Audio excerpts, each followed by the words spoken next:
listen to them, children of the night, what music they make. He did the mash. He did the monster mash. The monster mash. Alright. Hello creepy kids and wicked weirdos, this is your host Aidan. I am the artist and creator of Dada Hyena's Creature Show, and welcome to the mega collection of the Universal Monsters drawing videos.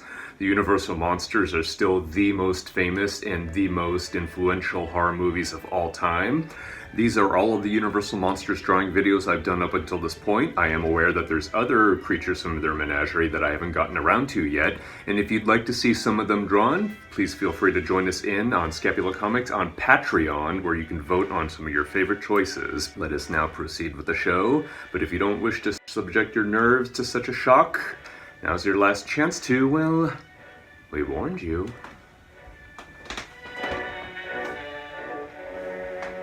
Or just turn off the video.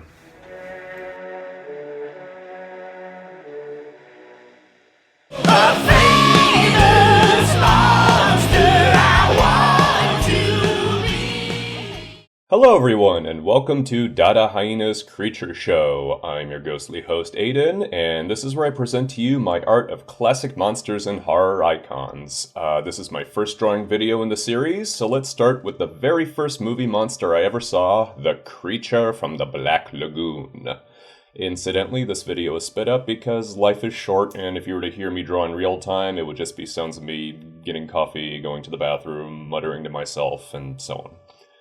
So anyway, The Creature was the very first horror movie I ever saw. I think I was about 9 or 10 years old. I saw it on TV and it scared the hell out of me, mainly when they show you his claw coming up out of the water for the first time and the music is really loud. Dun, dun, dun! Dun, dun, dun! And yeah, scared the hell out of me, but I fell in love with it. I was completely enamored with monsters from there on out, and that's what the series is showing you. I think all the praise that can be said about The Creature has already been said by millions of other fans for decades now, but what the hey, it's a great design, it's a great performance, and it's always going to be a great movie. For those of you who are wondering, I'm doing my pencils and inks in Manga Studio, and I'm doing my colors and painting in Photoshop. You can see in this video that I left a lot of my mistakes unedited, and that I do tend to wing it as I go, even after it's been penciled. You know, it's not the Bible. I try to keep things spontaneous since I have a lot more fun drawing that way, and I think the results are usually better. As far as the coloring goes, you can see a lot of what I'm doing here owes a lot to famous monsters and classic artists such as Basil Gogos and James Bama. In particular, you can see the multiple light sources with different hues that's directly taken from Gogos. I consider myself extremely lucky to have done at least one cover for famous monsters of Filmland, and that's always going to be a fanboy highlight of my career. And there you go, the Gillman in all of his cartoon glory. Thank you for watching, and if you liked the video, please check out the Dada Hyena's Creature Show book series and the rest of my online bookstore, which you can peruse through at the link posted when the video is over and I shut up. Hope you've enjoyed.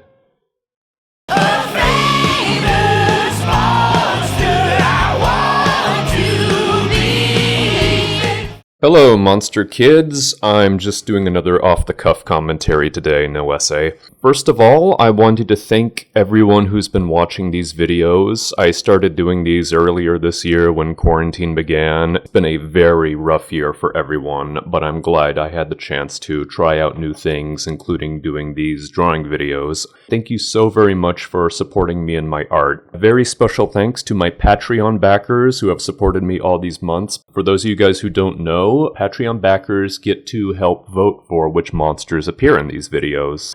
If you want to contribute and you want to be part of the fun, just jump on over to the link that's posted below this video. Every little bit helps, and I'd like to have you around. One more thanks goes to the Rhythm Coffin for letting me use their music for the theme song for these drawing videos. And here we go with The Wolfman.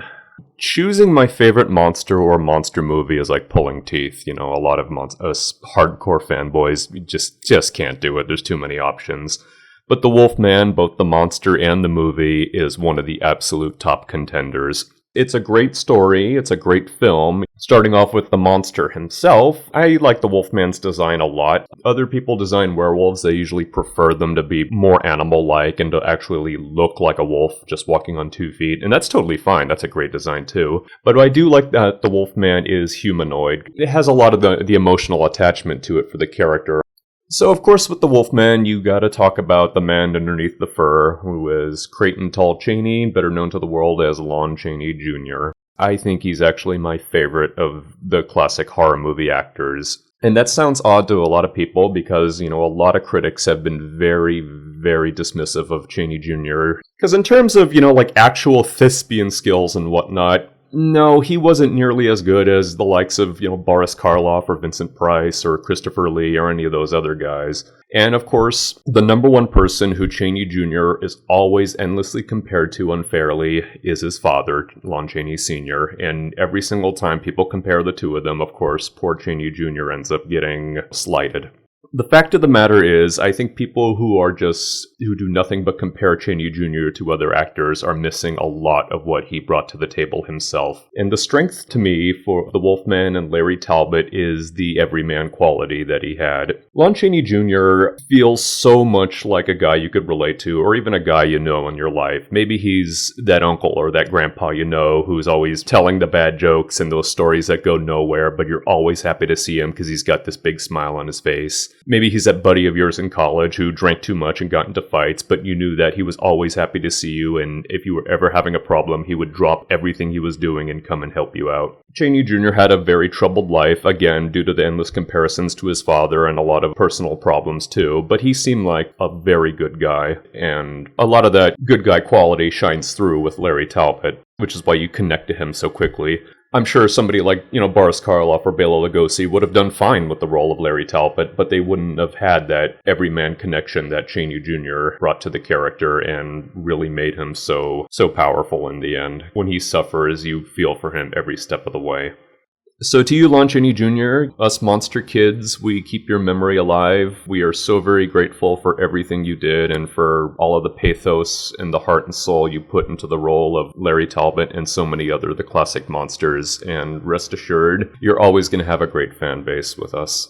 So thank you very much, everyone. That's the last video for 2020, but there are more to come in 2021. I hope to see you monster kids soon, and see you next time. Bye-bye.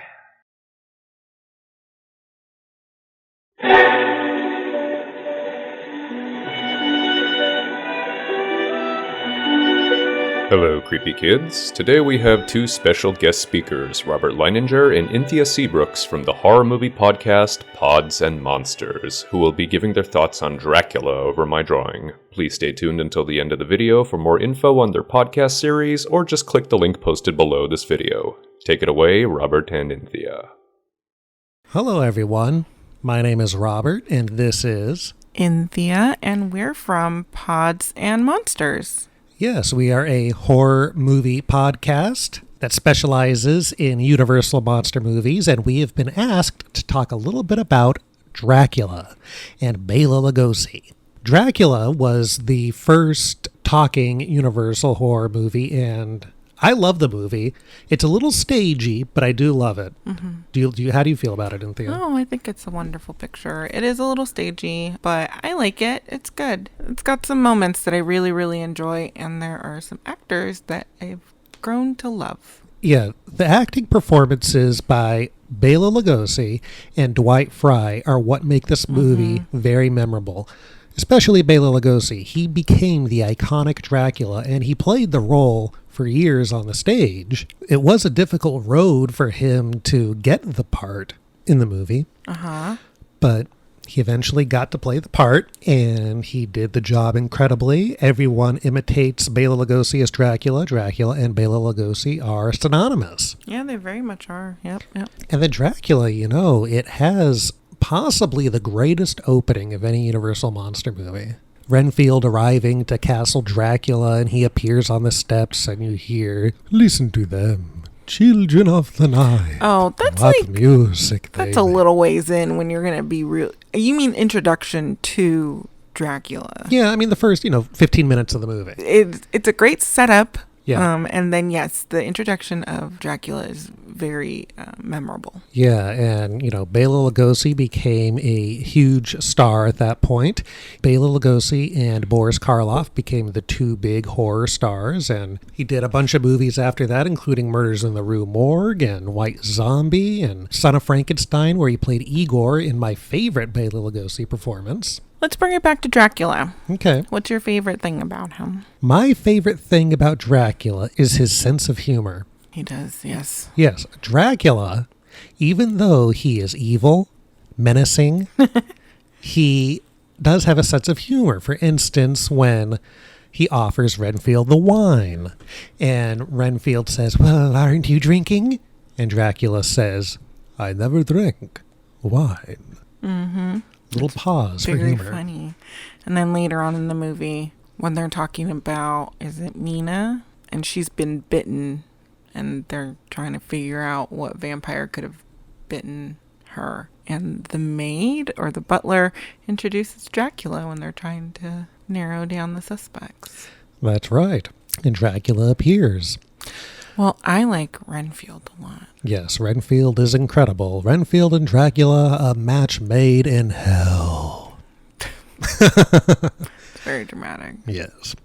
Well, that's it about Dracula. Okay. Yeah. That drawing that Aidan is drawing looks incredible. I can't believe it.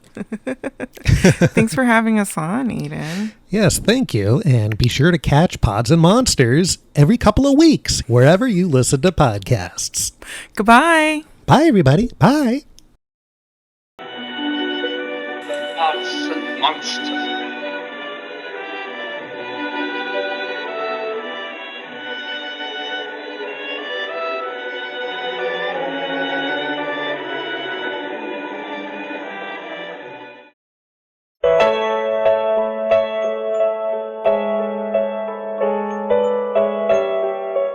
In the last video, we listened to our guest commentators talk about the 1931 classic Dracula, but there are some thoughts of my own I'd like to ramble on about.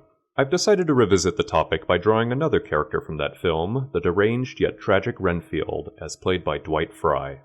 Dennis Dunaway from the original Alice Cooper Band once said, "If Bela Lugosi were any less great, Dwight Fry would have upstaged him." It's absolutely true that the two performances from this movie that everyone remembers the most are Lugosi as Count Dracula and Fry as Renfield. Conversely, the critics who don't like this movie, those dunderheads, who criticize the acting tend to attack Lugosi and Fry the most, usually on the grounds that they were overacting. I'll discuss Bela Lugosi when I draw him again some other time, but as for poor old Dwight Fry, I think his performance deserves a closer look.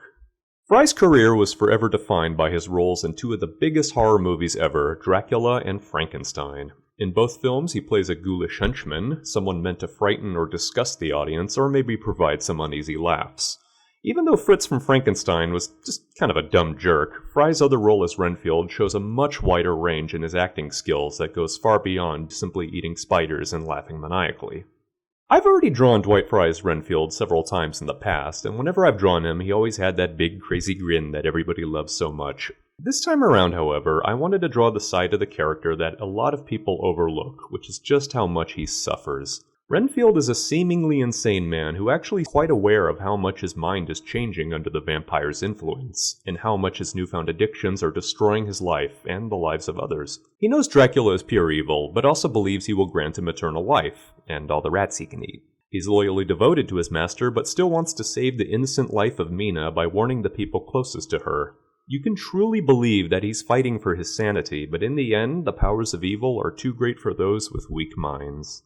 There are some really fine moments in the film where Renfield's sanity returns and he shows great signs of remorse. Take, for example, the scene where he's been locked back in his cell. It begins with him crying all alone in the dark, only to hear the howl of a wolf, and slowly, chillingly reverts back into a bloodthirsty maniac. When Dracula telepathically sends his commands, Renfield begs him not to make him do it, and then emotionally collapses when he knows he's helpless to stop him. It's a fantastic scene, and once again is a testament to Dwight's acting skills. Dwight Fry sadly was typecast by this role and would spend most of his remaining career playing variations of Renfield and Fritz in films like The Vampire Bat and Dead Men Walk. He sadly died just as it looked like his career was on the rebound, but to monster kids of several generations, his performances will always make him live on in our hearts. Perhaps he found eternal life thanks to a famous vampire after all. Renfield is naturally my favorite character from the story, and any time I see a new version of Dracula, he's the character I look forward to seeing the most. There are other actors who have done a great job with the role, such as Alexander Granach, Tom Waits, and Peter MacNicol, but in the end, for me, the character will always be associated with another man who could sadly never escape Dracula's shadow, Dwight Frye. Thank you for watching, and if you're ever afraid of bug-eating maniacs, just remember, there are such things.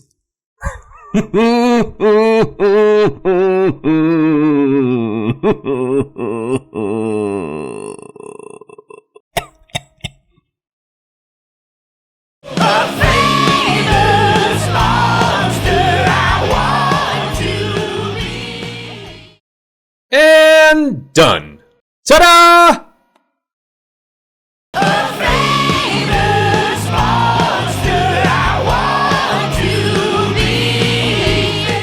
Hello, creepy kids. Today's special guest commentator is Gruesome Garrick Grimm of my favorite band of monster rock and rollers ever, The Rhythm Coffin. Please check the links below this video to find out where you can listen to their awesome music, or just stay tuned till the very end. Take it away, Gruesome! Friend, good. Gruesome Garrick here from the Rhythm Coffin. Thanks so much to my ghoul friend Aidan for asking me to say a few words while he draws the monster right before your eyes here on Let's Draw Frankenstein.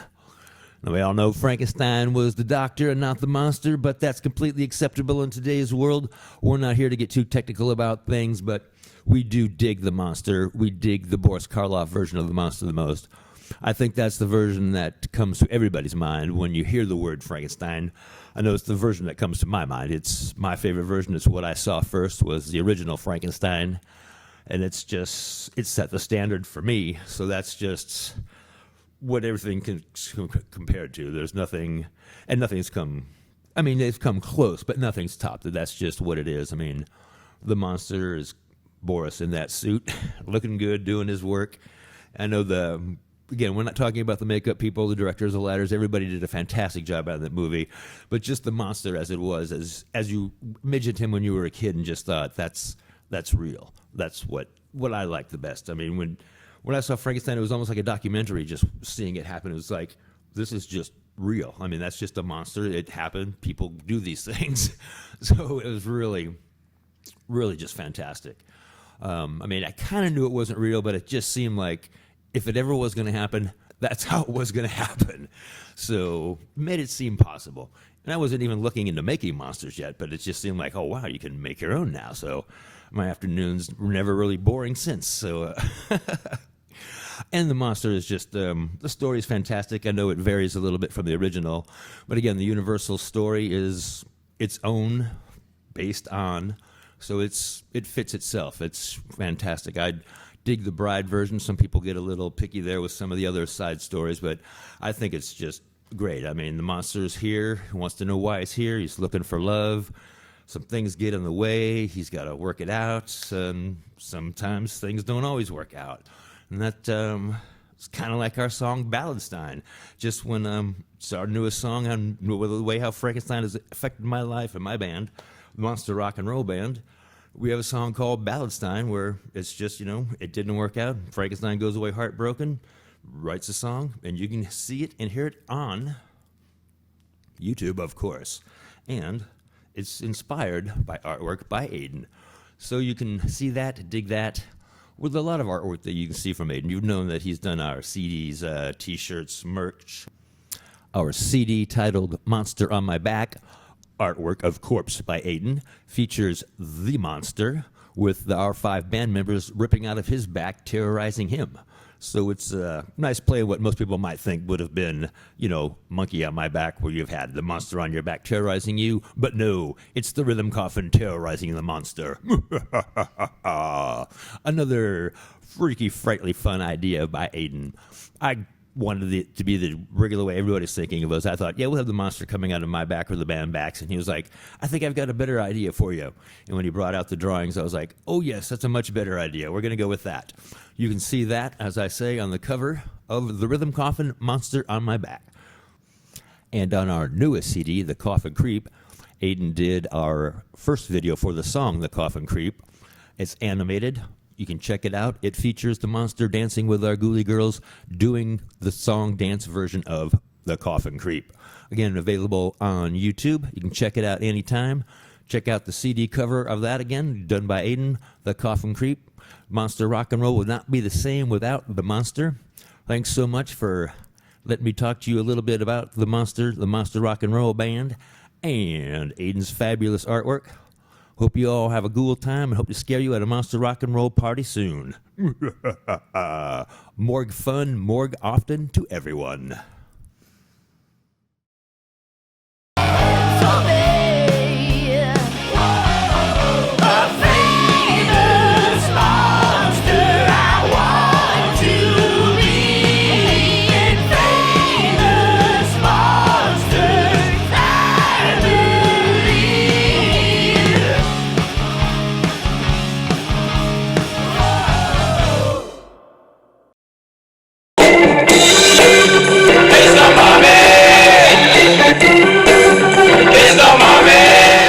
Hello everyone, it's Aidan, and we're back again with another monster drawing video. Today I'm drawing Boris Karloff as Imhotep the Mummy. This choice was picked by my Patreon backers. Once again, patreon.com/scapula, pick monsters, support the artists, that good stuff. Oddly enough, this is like the 40-something video I've done in the Dada Hyena's Creature Show series, and this is the first time I'm drawing Boris Karloff in them. Karloff, of course, is one of the most loved, cherished, and fondly remembered of all horror stars. The Frankenstein monster and numerous other horror movies, probably my favorite of which is The Body Snatcher, which hopefully I'll be able to draw him as Catman Gray someday. So this is the way that Karloff appears for one scene in the film, not just one scene in the film, the best scene in the film, which is when the mummy comes to life. The number one complaint that I hear a lot of people make about the original version of the Mummy is that, oh, Karloff's only the mummy in one part of it, and the rest of it he's just a wrinkled up guy. And yes, it's true, he's only in that amazing makeup for one scene in the film. I mean, the makeup for the rest of the film, he looks great. Jack Pierce definitely did a great job on him, whether he's under wraps or when he's in the more alive version of Imhotep, whatever, the resurrected version, whatever you want to call it. And yes, it's true that the wrapped-up version is only seen once, but at the same time, let's be honest. How much can you really do with the wrapped-up version of The Mummy? And the answer to that is, look at every other friggin' Mummy movie that came out for decades after, where it's just a wrapped-up guy who kind of shuffles around. Unless if you have a really interesting plot going on, or just a good villain who's controlling it, there's not too many possibilities of what you can do with it.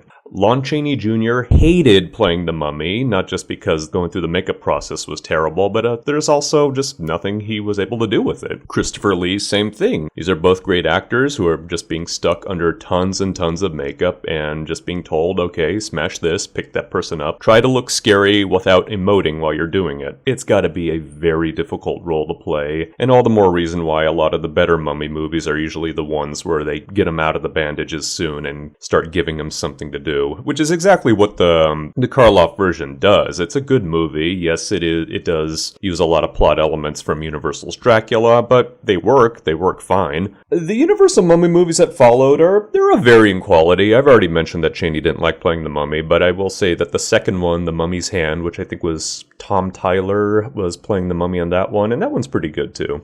The Mummy movies are not as fondly remembered as probably the more gothic horrors of Dracula and Frankenstein from Universal's catalog, but they were still popular enough to warrant the Stephen Sommers reboots in the 90s, and that fantastic Tom Cruise one, which kicked off the Dark Universe, or kicked it back into the sarcophagus, here. So anyway, a lot of what I'm doing with Imhotep's hands here, drawing hands, is really, really hard for myself and a lot of artists. But thankfully, I try to make it as interesting as possible by ripping off Steve Ditko, who of course is still one of my favorite comic book artists and had a very unique way of drawing hands, so I'm emulating that here. All in all, The Mummy is a lot of fun to draw. He may not be fun to act in or be under that makeup, but it's still it's one of the most memorable monsters in cinema. So let's tip our bandages to Boris Karloff and Imhotep the Mummy. Thanks, guys. See you for the next one. Normal view, normal view, normal view. This Island Earth is a science fiction movie from the 1950s, and it's okay. There's some nice special effects here and there. There's some very fun and imaginative matte paintings. And of course, the most famous thing about the movie is the Metaluna Mutant, which has a very fun design that pretty much summarizes 1950s science fiction movies very well. I'm willing to bet more people have probably bought merchandise of the Metaluna Mutant than actual copies of the film, because This Island Earth is... yeah, it's okay. If you like it, that's cool.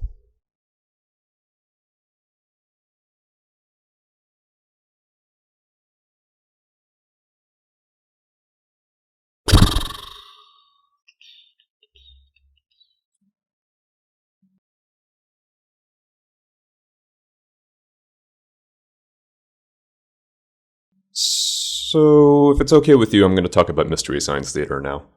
So, I'm sure a lot of my viewers are familiar with Mystery Science Theater 3000, the long-lasting show that riffs on movies, both good and bad, usually bad. And in the case of This Island Earth, it had the honor, I'd call it an honor, of being featured in Mystery Science Theater 3000, the movie, which I think for a lot of people was probably the most accessible way to see the show. If you didn't have cable back in the 90s, then Mystery Science Theater the movie was readily available at your video rental store. And unless if you were part of those wonderful circle of fans who were circulating the tapes, as the motto at the end of the credits would say, you probably might have missed out on a lot of the series. In fact, a lot of my memories of Mystery Science Theater 3000 was not necessarily seeing it on Comedy Central, but from a really good friend of mine who amassed a huge collection of VHS recordings, and we would just binge watch the hell out of that show. And one of these days I'm going to have to do a sincere recap of the entire MST3K series, probably by drawing Crow or Servo. But for here and now, this seems like a good video to sort of get started on the topic of it. It seems like an appropriate place. A lot of the humor of the movie was, oddly enough, not really directed at the stereotypical sci-fi stuff that you think they would make fun of, zippers on costumes and things like that, but a lot of it is just making fun of how much of a smug bastard the main character is. And there's a lot of smugness all around in the film. Maybe it's the aliens, maybe it's just the fact that the hero is such a colossal dick that we're supposed to like him for some reason, I don't know. Mystery Science Theater 3000, the movie, is still a classic, and I believe it is the perfect introduction to give to someone who has never seen the show before.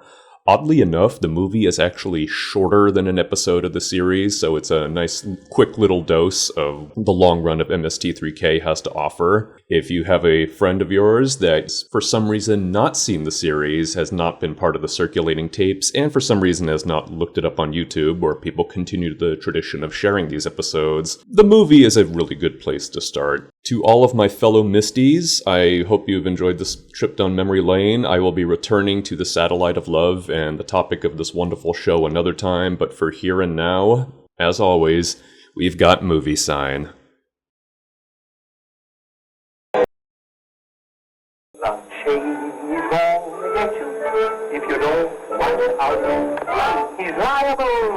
Welcome back, Creepy Kitties! This is Aidan, and this is our third video in the Lon Chaney Tribute series. Once again, I had a guest star lined up for this one, and once again the guest star backed out, so now it's up to me to talk about Lon Chaney's performance as Quasimodo in The Hunchback of Notre Dame. So, the big question about this movie is, does it count as a horror movie, and does Quasimodo count as a monster? Well, that's a really tricky subject. First of all, it's kind of interesting that Lon Chaney is remembered as horror's first big superstar, when in fact, very few of his movies could actually be called horror movies. Phantom of the Opera, Sure, it has a lot of horror tropes in it, or it started a lot of horror tropes. London After Midnight. Yeah, if you can nitpick that and say it's a mystery film, but the presence of a supernatural creature, even a fake one, I think puts it in horror. Hunchback of Notre Dame. What makes this a horror movie? And I guess for the answer to that is it a horror story? And both the movie and the novel it's based on by Victor Hugo, which I've never read, they're gothic. There's that. So I guess that's a step in the direction, but do they count as horror movies or do they count as period dramas? I don't know. But there's very few other categories that myself or a lot of other people can think Hunchback of Notre Dame properly belongs in, other than just the classic section of your movie shelf. That's a video store reference that nobody born after 2000 will get. Does Quasimodo count as a monster? And that's a very tricky question. First of all, I'm not even going to address the topic of if people who are born with deformities and stuff like that count as monsters, because obviously the answer to that is no. Now, getting back to the fictional world of the movies, does Quasimodo count as a monster? In the traditional sense that we think of as movie monsters as, big scary things that carry off screaming women and attack cities and drink blood or bite people or transform with the full moon, no, Quasimodo doesn't count as any of that. Horror artist Pete Von Scholey once famously said in one of his cartoons that both the Hunchback of Notre Dame and the Phantom of the Opera aren't monsters, they're just two very ugly Frenchmen. Jokes aside, there is merit to that statement. In other senses of the word, does Quasimodo count as a monster? The question to that is, why do we resist calling Quasimodo a monster? And I think that's because a lot of us, when we think of monsters, the very first thing we think of monsters in stories is as antagonists or bad guys, or even ones that are sort of misunderstood but still do bad things, like the Frankenstein monster or King Kong. They're sympathetic, but we're totally fine with calling those monsters. Now, Quasimodo, what is so wrong with calling him a monster? I think the question we're really avoiding is, does Quasimodo count as a villain or as an antagonist? And the answer to that is absolutely not. Quasimodo could be a hero or anti-hero, depending on how you interpret the story, but I think most everybody who watches The Hunchback of Notre Dame, pretty much any version of it, would argue that Quasimodo is a sympathetic and very likable character. I'm hard-pressed to think of any version of it that presented Quasimodo as unlikable or a jerk or something that deserved to be chased down by a mob of pitchfork and torch-wielding lunatics.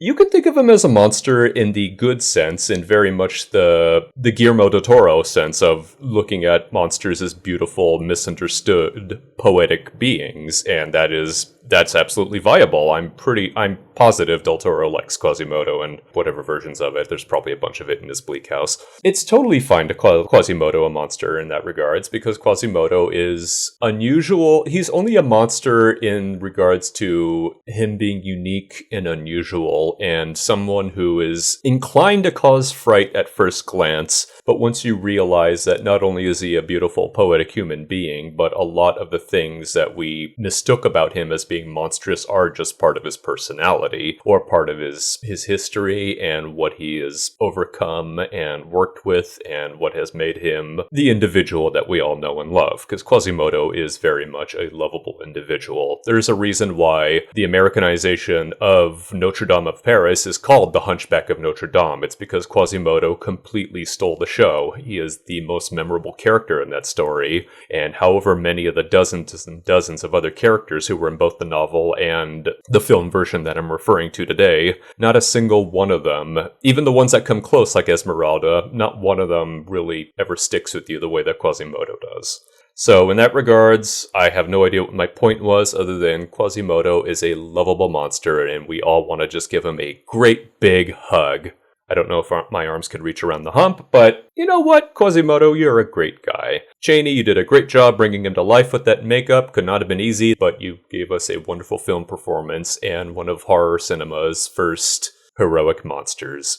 So thank you very much, guys, again, for following along in this mini-series dedicated to Lon Chaney. We'll be revisiting him again someday when we have to do Phantom of the Opera. But for here and now, these 3 drawing videos hopefully will have shed some light on a wonderful artist. Okay, guys, tune in next time. Bye-bye. They call it out of the dead. So for those of you who remember my drawing video about the Metaluna Mutant from This Island Earth will recall that it was a Universal International movie from the 50s that was just kind of okay, that the most memorable thing about it were the monsters, who were probably mostly known from merchandise than the movie itself, and then I went off on a long tangent about Mystery Science Theater 3000. Well, today we're talking about another movie that was done by Universal International in the 1950s that I thought was just kind of okay, that also had monsters that were more memorable through merchandise, and that also ended up on Mystery Science Theater 3000. Today we're talking about The Mole People. So my fellow Misties will recall that the Mole People was featured pretty early on during the Sci-Fi Channel era, which is probably the episodes I watched the most growing up. And even before then, the Mole People showed up via stock footage in an earlier episode when they watched a movie called The Wild World of Batwoman. And even before then, the Mole People showed up not in a movie, but as silent henchmen down in Deep 13, where they worked for Dr. Forrester and TV's Frank, and didn't really do too much of anything. I think they played a punk guitar riff once, and that was pretty much it. But they were memorable down there. So getting back to The Mole People itself, it's just kind of an okay movie. As I said before, the monsters are probably the very best thing about it, although there are some nice sets and some nice matte paintings here and there. Mole People, of course, are a theme I've riffed on before. If those of you who have checked out my channel or are familiar with Scapula will recall the third episode of the Dr. Caliban and the Sinister Monster Doom Legion cartoons, which featured the Mole Trolls, which were largely based on the Mole People and some other similar creatures, such as the little midget ones from Superman Meets the Mole Men from the 1950s. The Mole People itself is just, yeah, as I've said a few times, it's just kind of okay. And the most memorable thing about the Mole People is probably something that not a lot of people know about. In fact, whether or not this is actually true is debatable. But if it is, it's pretty horrible. And that is the ending of the movie. So I'm assuming most of you have watched the movie and recall the very abrupt ending where the love interest girl is just randomly killed. It's something that happens very choppy, doesn't make a whole lot of sense, and kind of leaves you scratching your head saying, well, what the hell was that? Well, the ending apparently was something that did not make the heads of Universal International happy, and here's the reason why. So in the movie, yes, our square-jawed, boring, arrogant hero, played by John Ygor, who played a lot of square-jawed, boring, arrogant heroes, ends up with a marked one that is a girl who is supposedly an outcast from the Sumerian civilization, but she conveniently is attractive and blonde and all the things that would make her appealing to a leading man and to the audience. And they were supposed to live happily ever after and all that stuff, blah, blah, blah, blah, blah. According to legend, Universal International didn't want that hookup to happen. The reason why is they were afraid it would promote interracial relationships. Isn't that kind of strange? Well, if you think in the movie itself, the girl, I think her name is Adad or something like that, is supposed to be Sumerian and therefore not American. And since the American hero hooks up with a not American woman in the 1950s, that could only spell catastrophe. So they ordered the ending to be changed where she's just randomly killed off. I don't know whether or not this story is true. Whether or not it's real or fictional, either way, it's pretty freaking horrible that studio heads would think that. How could people be so racist in the 1950s? Yeah. And I'm sure a lot of people would prefer to just bury that kind of thought. Bury it much, much deeper than even a mole person could dig. So there you have it. Pretty cool monsters, pretty mediocre movie, pretty funny appearances on Mystery Science Theater, and a pretty horrible behind-the-scenes story. Can you dig it? Bye-bye.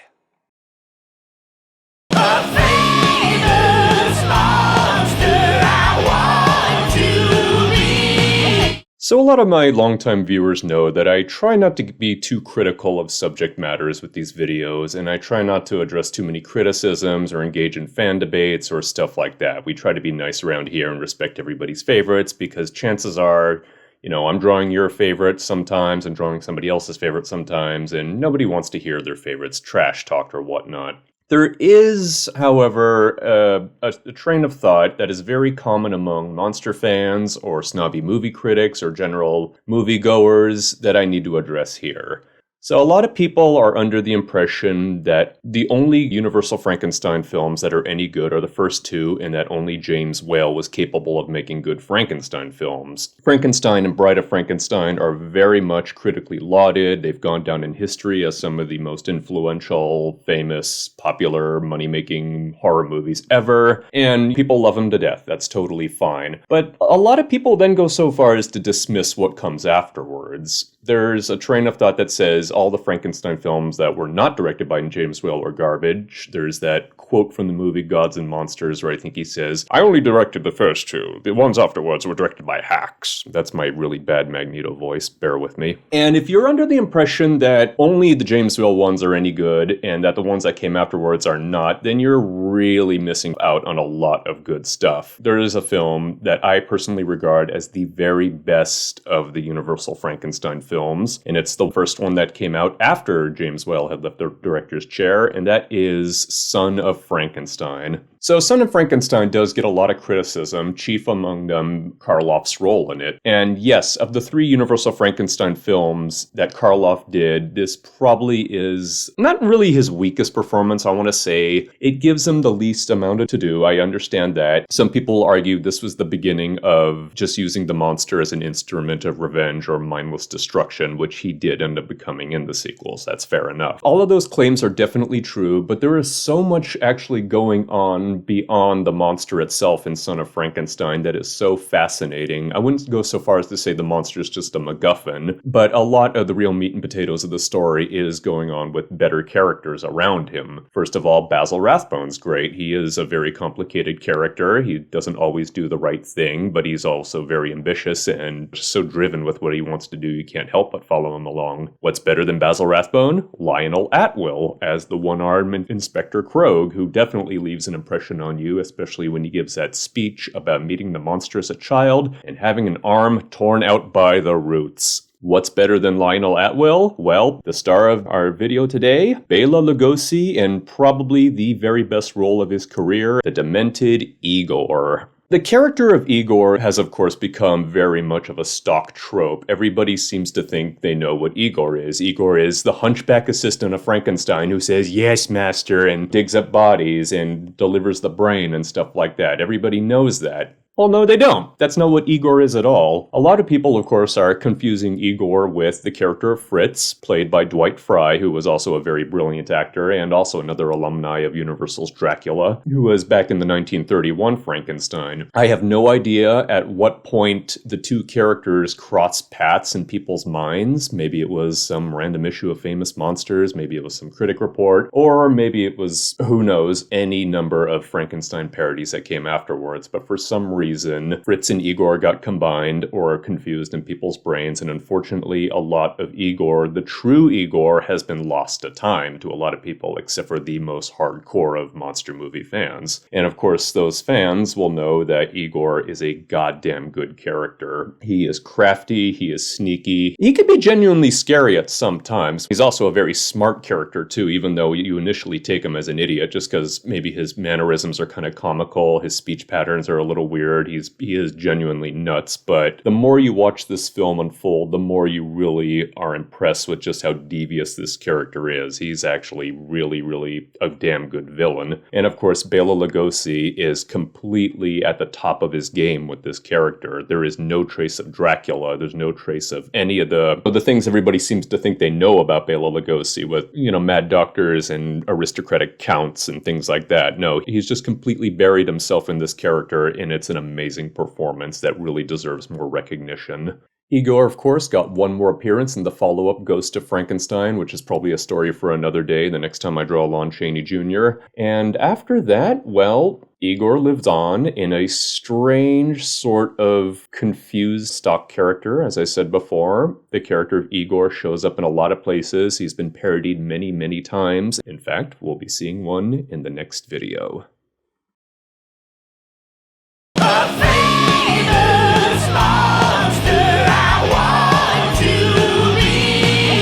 Well, creepy kitties, we've come to the end of this mega collection of drawing videos, but as a special reward for you sitting all the way through it, you're going to get a special sneak preview of an upcoming episode where I draw Lon Chaney as Eric, the Phantom of the Opera. That episode, of course, will have its own full commentary, maybe talking about the Phantom himself, or Lon Chaney, or any of the many adaptations of the story that came afterwards. Who knows, but we'll get to that when we get to that. For here and now, though, you get to see the artwork as it is. Thank you very much for watching all of this. Once again, if you want to vote for which monsters appear, you just jump on over to patreon.com/scapula, join in at any level, and then you can participate. And of course, it helps me out an awful lot if you purchase the books from the Scapula bookstore. I've been working on the Scapula series for years, and if you enjoy the Phantom of the Opera and other skull-faced kind of sad supervillains with a broken heart, and you're sure to like Scapula as well, so I hope you'll give that a peek. In any case, thank you very much for watching all of this. I love the Universal monsters too, and I'm hoping every single one of you out there has your own favorites. So,